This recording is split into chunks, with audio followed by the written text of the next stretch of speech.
All right, everyone, buckle up. The news cycle is absolutely on fire, and we've got the inside scoop on the stories you need to know. We're diving headfirst into a world of unexpected career shifts, surprising comebacks, and on-field narratives that are already defining the season.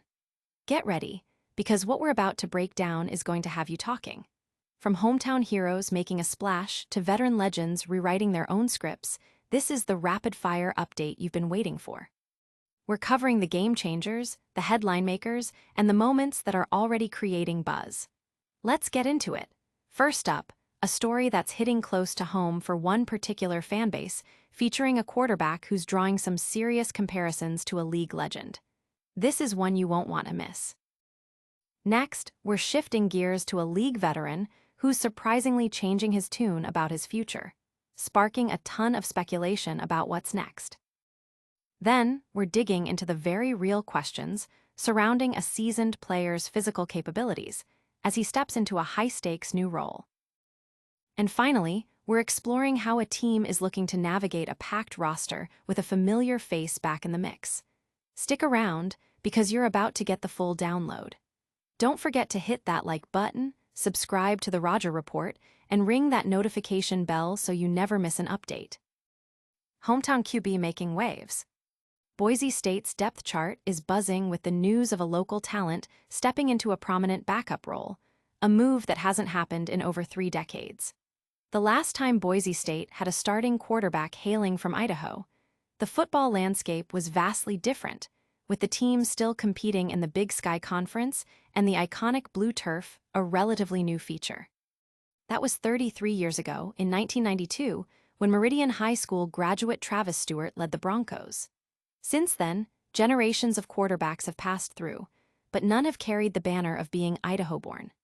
This could all change in 2025, as redshirt sophomore Max Cutforth, a Nampa native and Skyview High School alum, has been named the primary backup to returning starter Maddox Madsen. Cutforth, who joined Boise State as a walk-on in 2023, expressed his excitement, stating, "It means a lot. I've got family, friends, coaches, everybody, and they love Boise State. I love Boise State." His journey to this point is a testament to perseverance. As a 2-star recruit, Cutforth received limited offers, primarily from NAIA schools, with only lukewarm interest from in-state programs. However, the opportunity to walk on at Boise State was all he needed. "Somebody needs to take a shot on me," Cutforth remarked. "Recruiting out of high school was pretty slow for me, and once I got the preferred walk-on spot here at Boise, I'm like, perfect. That's all I need. I just need a chance." He found his chance when former quarterback Malachi Nelson entered the transfer portal last December, prompting Cutforth to proactively seek a larger role from head coach Spencer Danielson. His performance leading up to the Fiesta Bowl earned him a scholarship, a reward for his dedication and growth. This echoes the success stories of other Boise State walk-ons like Leighton Vander Esch and Avery Williams, who went on to NFL careers. Cutforth's parents were particularly thrilled, given their lifelong ties to Idaho. "Somebody took a chance on me, and so far it's panned out," he shared. When asked about his playing style, Cutforth describes himself as a blend of smart and mobile, capable of making plays within and around the pocket, much like a younger Aaron Rodgers. He aims to be a strong decision-maker, getting the team into the right plays and executing throws effectively, rather than relying on extensive scrambling. This development marks a significant moment for the program and its connection to its home state.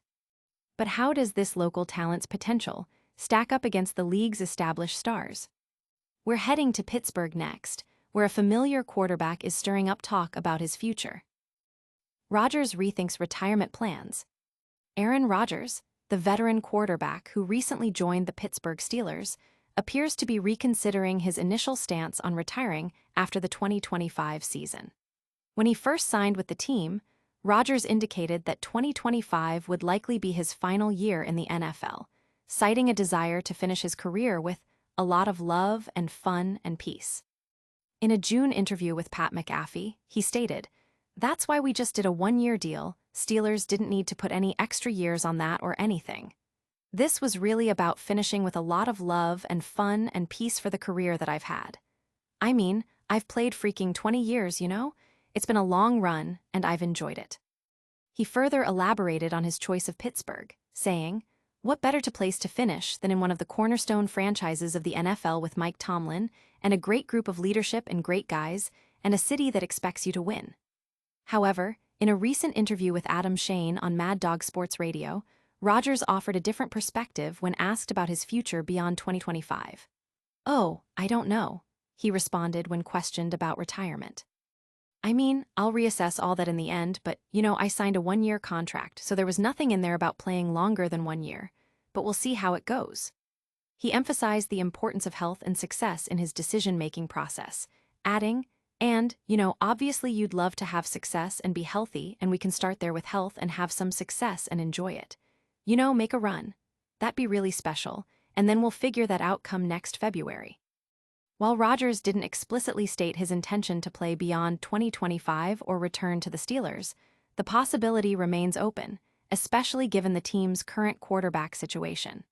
Pittsburgh lacks a clear successor for 2026, making Rodgers' continued play a potentially valuable asset. Ultimately, his future with the Steelers will hinge on his performance and the team's success throughout the 2025 season. This shift in his outlook has ignited considerable discussion among fans and analysts about the veteran quarterback's long-term plans and his potential impact on the Steelers' aspirations. But as the season approaches, questions linger about his physical readiness for the demands of another year. We're turning our attention now to the challenges a veteran quarterback faces when stepping into a new team environment. Age and expectations for Rodgers. The Pittsburgh Steelers are placing significant faith in a 41-year-old Aaron Rodgers, hoping he can recapture his elite form and lead the team back to Super Bowl contention. This move comes after 2 challenging years for Rodgers with the New York Jets, which included a season-ending Achilles injury just 4 plays into the 2023 season. Last year, as the Jets' primary starter, he posted a 5-12 record, throwing for 3,897 yards, 28 touchdowns, and 11 interceptions, failing to lead the team to the playoffs for the 14th consecutive season. The Steelers' organization, led by head coach Mike Tomlin, has made a decisive commitment to Rodgers, allowing last year's starting quarterbacks, Russell Wilson and Justin Fields, to depart in free agency following a 10-7 season and a playoff loss. Steelers Now reporter Derek Bell recently highlighted the potential hurdles Rodgers' age might present in 2025. "At his age, it's gonna be a question of, how much does he have left physically?" Bell stated. He also noted Rodgers' strengths, adding, "But one thing about Rodgers, extremely detail-oriented, gonna hold everybody on the offense to a very high standard. And then still, even with the mobility declining, you can still see the arm strength, the quick release and things like that, so there are definitely positives that he's gonna bring to this offense." Another significant concern for Rodgers is the Steelers' offensive line, which was ranked 26th by Sharp Football Analysis. The line allowed the 9th most sacks in 2024 with 49, and Rodgers himself was sacked 40 times last season with the Jets. Bell further commented on Rodgers' playmaking ability, noting, "I think with Rodgers, just over the course of his career, he's always been a really electric playmaker on the second reaction plays. I think that was probably the biggest dip in his play last season, was just that inability to kind of make those quick twitch reactions and get out of pocket. I think the idea is that you can kind of turn him into this like point guard, point-and-shoot type of playmaker." Despite these challenges, Bell believes the Steelers are positioned to compete for a playoff spot. Now what happens beyond that when they get in there, it really just is gonna depend on matchups, Bell explained. "I think it's really tough to see this team as currently constructed being able to be high-powered enough offensively to be able to go toe-to-toe with the likes of Lamar Jackson, Josh Allen, Patrick Mahomes. Because when you're going up against those guys in the postseason, you're gonna have to be able to put up 30 points, and you're gonna have to do it on the road, more than likely, because those teams are probably gonna win the division, so it's a really tough ask." The Steelers' season kicks off against the Jets on September 7. Can Rodgers overcome these physical and team limitations to lead the Steelers?